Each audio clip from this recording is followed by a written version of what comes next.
Hey everyone, it's Tom Abbott here. I've got a question for you. What do you think of when you hear the word asset? Well, usually things like gold, money, property. These things usually come to mind, but I'm talking about assets in sales. Well, an asset is a useful or valuable quality needed to succeed in the sales profession. So I've come up with a really easy acronym, S.E.L.L.I.N.G. And these are the power selling assets needed to succeed in sales. So let's start with the first one. S, solution focused.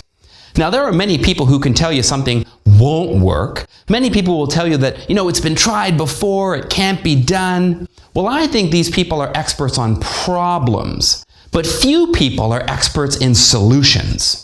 Your customers are looking to you to solve their problems. They're looking to you for solutions. Now the E is ethical. Well, this doesn't usually come to mind when people think of sales. Most of us think of used car salespeople trying to sell us a car that will just fall apart the minute we drive it off the lot. As sales professionals, we must hold ourselves to the highest ethical standard to earn the trust of customers. This means being honest and fair. Ethical. Now, the first L is learners. Now, the most successful sales professionals are lifelong learners. They're always learning about their industry best practices, market trends, and customer needs. They're always improving their communication, negotiation, and presentation skills. So let me ask you, what's the last book you read? What's the last course you attended? What's next? Now, the next one is listeners. Now, something I've learned is that people who are great at sales are great listeners. Now, sometimes people come up to me and say, Tom, I don't know if I'm going to really make it in sales. I say, well, why is that? And they say, well, because I'm not a really good talker. And I say, good. In fact, you should do most of the listening. I've got a really easy formula. It's the 80-20 rule. 80% listening, only 20% talking. And when we're thinking 20% talking, half of that should be asking questions, which just leaves you with a teeny tiny 10% to sell and tell, to talk about how great you are. So that's L, listeners. Now the I in selling is industrious. Now what do I mean by industrious? I mean hardworking, diligent, never quit, never die, never surrender. Did you know that there was a study done that showed that it takes around 4 different attempts to close before a customer will actually agree to work with you? You've got to be industrious, persistent, persevere, hardworking, diligent. Never give up. The N in selling is neighborly. So what comes to mind when you think about neighborly? Well, when I hear neighborly, I think friendly, thoughtful, helpful, encouraging, supportive. That's what we expect in a good neighbor.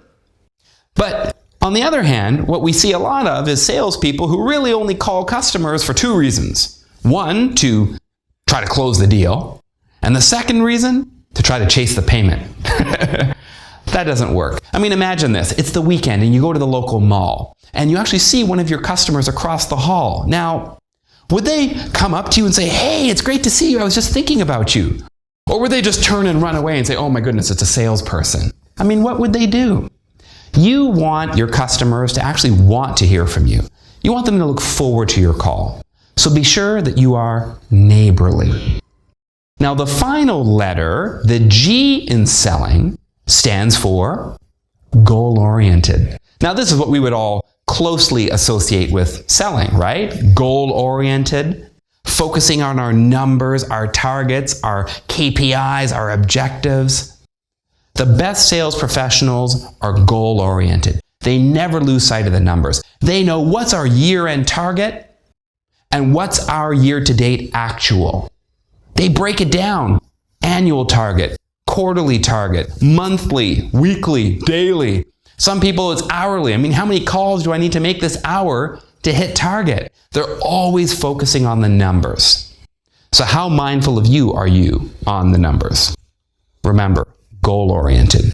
What do you need to do to get on track or stay on track? So that's the S-E-L-L-I-N-G. Solution focused. We need to be ethical, a great learner, a listener, industrious, neighborly, and finally, goal-oriented. So I'm curious, what's your strongest selling asset? Please post it in the comments below and let us know, what have I missed? What are some of the other power selling assets needed in sales? I'd love to hear from you. Anyway, that's enough for me. Again, it's Tom Abbott here. I'll see you next time.